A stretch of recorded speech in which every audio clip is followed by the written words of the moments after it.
Courtney. So what's up? You know. So we are here to talk about today what it looks like and how someone prepares to come home.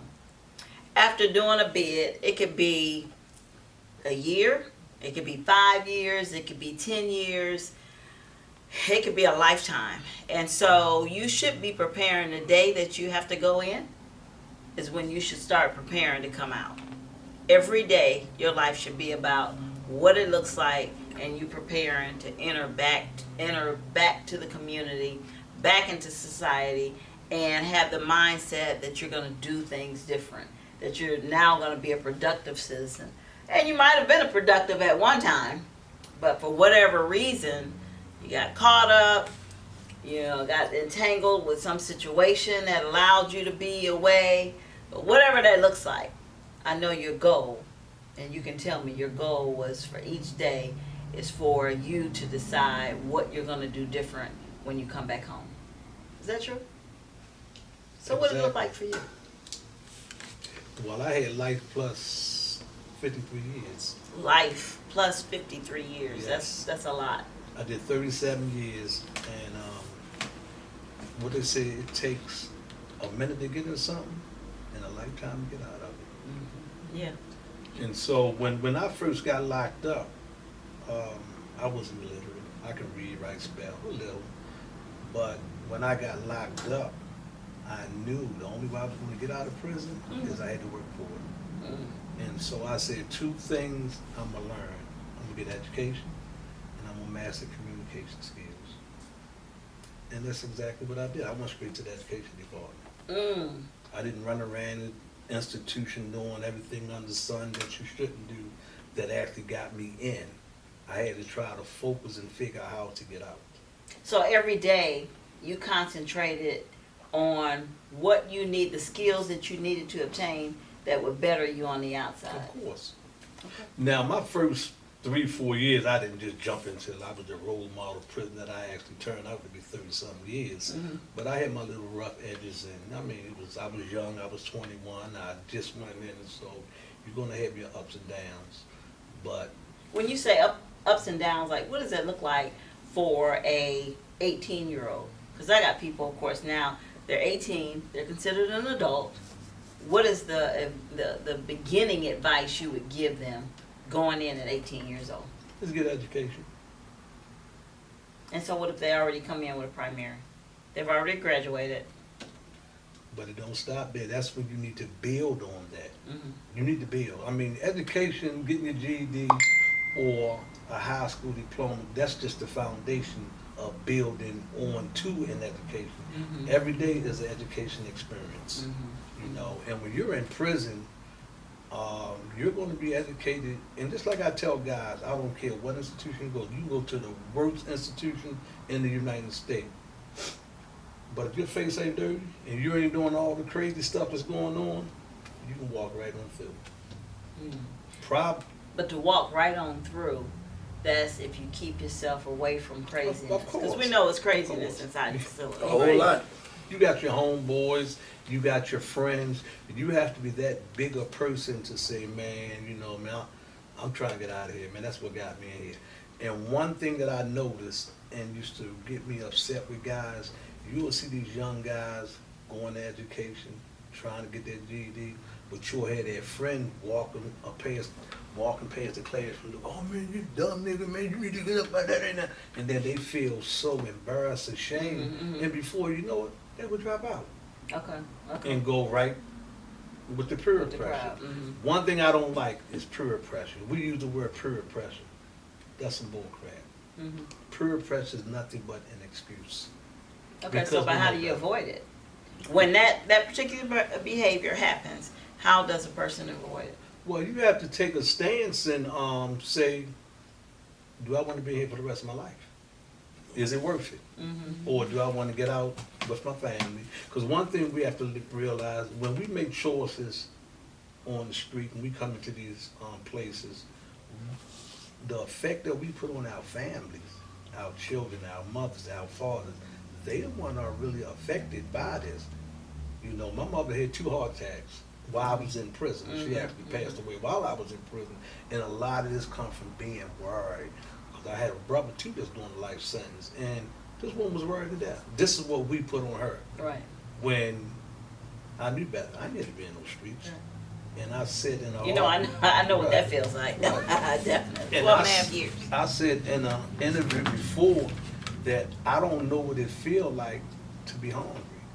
And I had got a letter from this lady from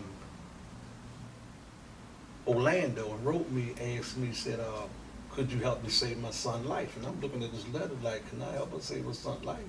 And she said when she read that article, she said the first thing that popped out to her was, I don't know what it feels to be hungry. And I come from the projects. You know, my father had a nice job that, you know, I mean, we was good.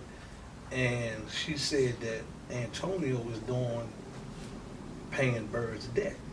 And the whole thing we come down with is our parents. I knew right from wrong. There's no excuse for me, you know, but, and I tell these young guys, when you leave out that house, everything you was taught, that's when you have to put this into action. We make our own choice. Can't nobody make us do anything, you know. Even when I was coming up, I didn't go downtown and steal and do this and do that, because really I was scared, you know. And so when they was going, oh, we going downtown, be doing this, I turned right back. Man, I'm not trying to get locked up. Right. You know, so we have to really focus on and respect our parents. Just like I said, I don't know no parent that's going to teach their child how to be the best bank robber, the best dope dealer, the best murderer. Our parents don't teach us that. Do you think it's a difference between parents and mothers and fathers? Of course. So do you think we lack parenting in this day and time? Yes, because a lot of our mothers and fathers, our grandmothers and grandfathers are raising these children because these girls getting pregnant at 13 years old. How can you be a mother? You're 13 years old. Right. You don't need to change the diaper. Well, you can be a mother, but it's unlikely to be a parent. Right, a parent, right. You just had this baby. Right. You know, and that's one of the big problem, very big problem. So, what you've heard is some of what happens when a person is incarcerated, the mindset, what takes place in order for a person to even go into the system when there's lack of parenting, right? We all agree what that looks like. So you have a mother and you have a father, and then you have parents. And in this day and time, I think we all agree that we're lacking parents to this day. So I had an opportunity to witness yesterday while in court all day long, a grandfather and a grandson in the relationship. And so you have so many mothers and fathers now that are befriending their kids, right? Versus parenting their kids. It's like they're big And sisters. and I think the boundaries, the line is crossed. And so it's hard for them to distinguish, like, are you my parent or are you my buddy? And so we have so many of them that's, you know, they don't know what's going on now, and I want them to know I'm their best friend and all this kind of stuff. So I think they really have a hard time, for some of them, of how to really parent these kids, because these kids are totally different. And Right, then totally another different. point too is when you 15, 14, 16 years old having a child, you're the mother, the father, this guy not going to be around every day like we was raised up. Your father was in the house with you every day. They're not going to be there. They're in the streets. They're over here. They're doing this. So they're not giving this child a father. And I was in a conversation about a couple of weeks ago with this young lady who wanted me to help out her little son. He's 6, 7 years old. He around number women.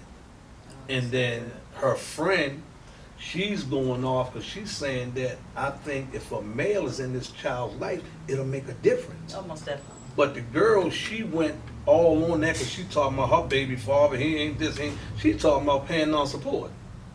And I'm telling her, oh, a man in your child's life will make a difference. Okay. It made a difference to me. I just checked all the wrong boxes when I knew better.